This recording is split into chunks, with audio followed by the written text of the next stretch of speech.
Concentration et coup de crayon marquent les carnets des amateurs de dessin devant la mairie de Saint-Paul.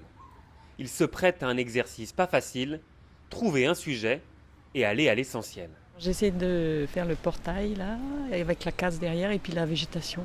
On s'enrichit des techniques des autres, de leur manière de faire, de leur point de vue, de leur regard différent du nôtre. Et ce qui est pas facile, c'est déjà choisir le sujet et ensuite se lancer, choisir la technique. Tous aujourd'hui participent à une rando croquis, des ateliers de dessin en extérieur aussi bien en ville qu'à la montagne.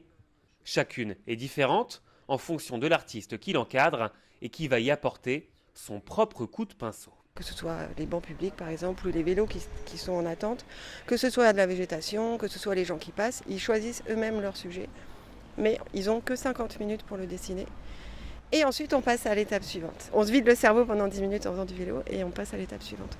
Et qu'on soit à pied ou à vélo, une rando croquis, c'est une invitation au voyage. Voyager, c'est pas prendre l'avion forcément, mais c'est regarder tout autour de nous ce qu'il y a, regarder les gens, parce qu'il y a dans une rando croquis, on peut aussi faire des portraits de personnes.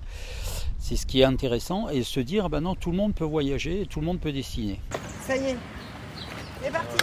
C'est l'heure de ranger les carnets et les pinceaux dans les porte-bagages. On enfourche les vélos jusqu'au prochain lieu à croquer.